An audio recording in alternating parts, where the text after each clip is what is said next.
dengan adanya pandemik seperti ini Pak Erwin, ini pasti butuh inovasi-inovasi, betul ya? Pasti imbasnya cukup besar, bahkan tentang cash flow-nya juga harus mengaturnya. Bagaimana strategi Pak Erwin dalam mengatur cash flow ini tadi? Yang pertama ya, kalau untuk cash flow yang jelas pertama ya, selain daripada tim kita memang maksimalkan untuk bisa menghasilkan revenue. Yang di satu sisi ini sebenarnya dilema ya. Karena situasi pandemi ini kita pengen hotel kita rame, tapi semakin ramai hotel, resiko terpapar juga semakin besar. Karena pada dasarnya walaupun semuanya kita sudah ada sertifikasi corona free, kita tidak bisa menyaring benar-benar tamu yang datang. Apalagi dengan carrier yang OTG ya, orang tanpa gejala. Nah ini jadi cukup beresiko. Ini yang sangat berbahaya. Betul ya. Jadi, nah sementara untuk pengeluaran sendiri, selain dari kita melakukan banyak sekali langkah penghematan. Ya, tadi sudah salah satunya mungkin ya ada yang dengan unpaid leave, penghematan daripada listrik sendiri cukup besar karena untuk hotel sendiri ada beberapa komponen yang menjadi pengeluaran besar setiap bulan dari sisi gaji, ya, belanja pegawai dan juga belanja rutin.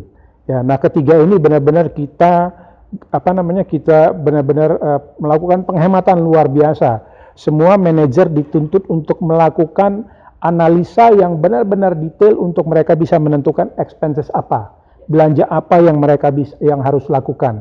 Jadi mungkin kalau dalam situasi sebelum corona masih banyak yang analisanya hanya di permukaan untuk pengeluaran, sekarang tidak, harus detail, benar-benar super detail. Ya, jadi selain itu juga ya mungkin berpengaruh kepada tagihan yang ada, ya otomatis kita memang komunikasi meminta keringanan kepada beberapa rekanan ke pemerintah terkait pembayaran wajib yang memang harus kita lakukan. Jadi yang mungkin seharusnya kita bayarkan 100%, kita pecah. Ya, ada yang kita bayar 20%, 30%, tergantung. Jadi kita benar-benar melakukan semuanya pembayaran berdasarkan skala prioritas yang benar-benar detail. Ya, kalau dari dukungan pemerintah dalam hal pajak, ini apakah juga ada keringanan gitu? Mungkin keringanan 50% dengan selama pandemik ini atau 40% gitu? Dari pemerintah sampai sejauh ini ada keringanan memang ya. Kita ada kemarin diberikan potongan pajak seingat saya sekitar 30%. Ya, selain itu juga bukan hanya keringanan dari jumlah yang harus dibayarkan, juga keringanan untuk penundaan pembayaran. Ya, jadi ya ya kasarnya yang sebelumnya kita nggak boleh telat bayar pajak, kali ini direstui untuk berhutang dulu sementara, ya kan? Baik, baik. Lalu bagaimana strategi bisnis Bapak agar dapat menggait tamu-tamu itu untuk datang ke hotel Bapak yang Bapak pegang ini? Yang pertama kita lakukan adalah kita publikasikan benar-benar kesiapan kita untuk menghadapi corona. Yang mana hal ini bukan hanya dilakukan oleh kita sebagai unit, tetapi juga dilakukan serentak di seluruh grup Tauziah. Ya, jadi Tauziah sendiri sudah mempublikasikan yang namanya Tauziah 9 Commitments terhadap corona. Jadi itu semua hal yang perlu yang dilakukan yang kita lakukan di sini erat kaitannya juga dengan yang dilakukan oleh Tauziah sebagai induk daripada brand kita. Nah, ini yang benar-benar kita publikasikan secara kuat sekarang ini, ya kan gitu, karena menurut kita ini yang menjadi salah satu faktor pembeda kita dari banyak hotel mungkin yang tidak belum punya sertifikasi. Nah, selain itu kita juga sekarang memang dituntut untuk benar-benar super kreatif untuk menciptakan produk-produk yang kita jual. Kalau kamar mungkin saya kira dengan banyak hotel lain sama, lebih kepada memberikan diskon-diskon atau paket-paket yang cukup menarik. Tetapi dari produk yang lain, contohnya produk wedding. Kalau mungkin sebelumnya orang wedding biasa nyarinya 1.000-2.000 orang, dan itu standing party, makanannya buffet, ya kan gitu. Karena kalau sekarang kita tidak menjual wedding yang sampai ribuan, ya karena memang dengan situasi ini kita jual wedding kecil-kecil, ya, tetapi kita berikan opsi. Ya, jadi yang kita baru launch kemarin itu ada dengan wedding drive-thru, ya, yang mana dalam hal ini semua tamu undangan dengan pengantin tidak ada interaksi langsung, ya. Kita juga akan segera launch wedding dengan virtual wedding, ya. Sementara yang existing wedding sebelumnya kita lakukan perubahan. Kalau misalnya makanan buffet, ya, yang prasmanan. Kalau sebelumnya adalah tamu semuanya mengambil sendiri makanannya, dengan new normal, tamu tidak boleh lagi menyentuh yang namanya peralatan makanan yang ada di meja prasmanan. Jadi semuanya ada yang menghidangkan. Ya, sementara untuk yang wedding baru tadi, makanan yang kita tawarkan adalah kita berikan kayak semacam tampahan, ya. Jadi apa namanya, kayak nasi kotak lah, ya kan gitu loh. Untuk para undangan boleh bawa pulang. Di luar selain itu juga kita tawarkan beberapa benefit kepada klien kita yang akan mengadakan acara di sini. Salah satu benefit yang kita tawarkan adalah kita berikan masker dan face shield secara gratis. Secara gratis ya. Iya. Dan ini kebetulan sudah langsung ada yang merespon. Ya, jadi kita punya klien yang sekarang ini mengadakan acara di hotel. Kalau kelihatan mungkin mereka berkeliaran dengan face shield, itu adalah merupakan yang paket baru yang mereka dapatkan. Karena memang ternyata dengan pengeluaran yang tidak seberapa, tapi respon daripada pasar cukup positif akan hal tersebut. Kenapa kita tawarkan face shield? Karena kita sadar bahwa pada saat mereka mengadakan meeting full day, 8-10 jam, kalau harus terus memakai masker, itu pasti pengap sekali. Jadi kita juga pengen mereka bisa tetap nyaman melaksanakan meeting di tempat kita, ya, tetapi tanpa harus pengap. Makanya kita tawarkan face shield. Ya, mereka dalam ruangan, masker bisa dilepas, tapi face shield tetap. Jadi masih tetap ada proteksi. Baik. Karena tamu saya adalah Head of Sales dari OYO, ini strategi marketing apa nih yang akan diterapkan di OYO nih? Ya, kalau di OYO sendiri, Mas, kita memang kalau boleh dibilang hotel kita memang rata-rata jarang ada yang MICE-nya. Ada yang untuk meeting room, tapi saat ini kan kondisi seperti ini untuk meeting juga tidak semuanya mau, ya, karena rata-rata kita semuanya menggunakan virtual. Nah, di OYO sendiri strategi yang saya terapkan adalah kita bikin package dengan beberapa rekanan di travel agent. Saat ini kan yang lagi booming adalah Goes.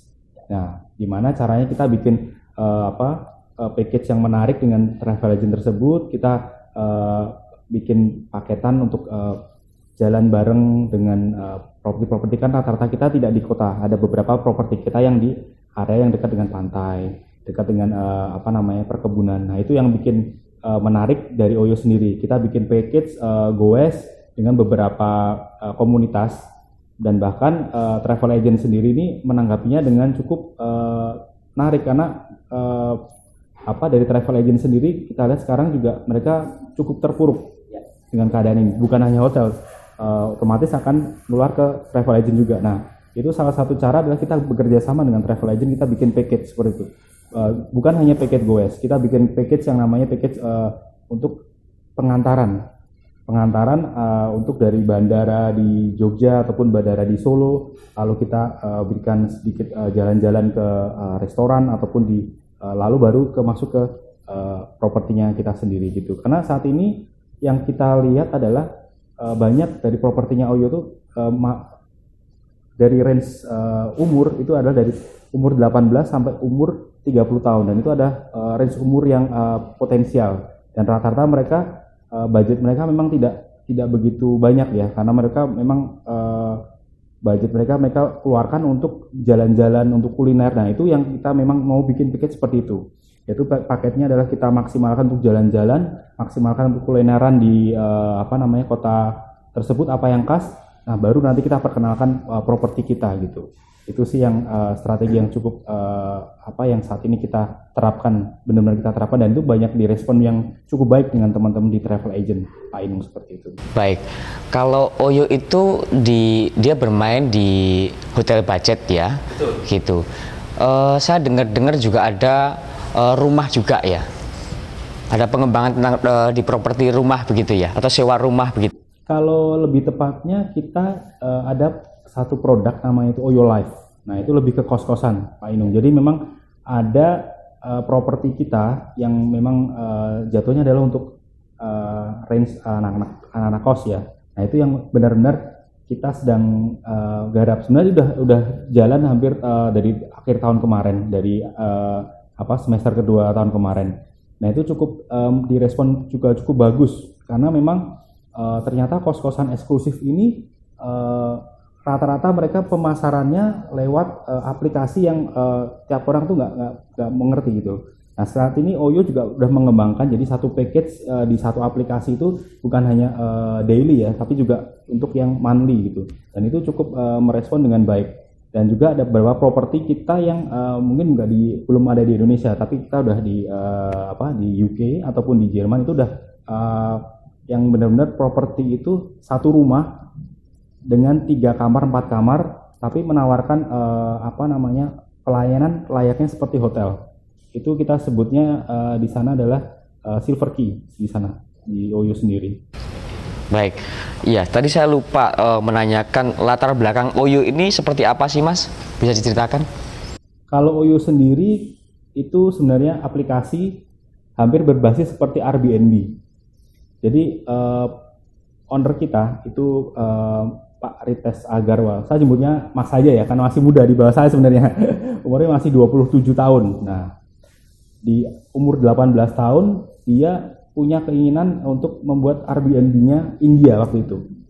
Nah, dia mencoba satu properti di dekat rumahnya dia di India sana, lalu dia mengembangkan dan cukup berhasil.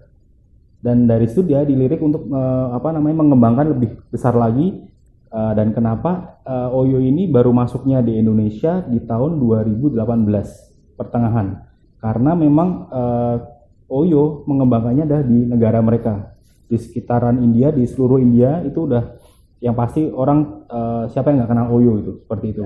Baru berkembang masuk ke Asia Timur, Asia Tenggara dan bahkan saat ini sudah masuk ke Amerika dan juga di Eropa seperti itu. Dan itu respon positifnya cukup besar sekali karena sekarang ini Oyo sudah menjadi dekakorn ya di dunia seperti itu, Pak.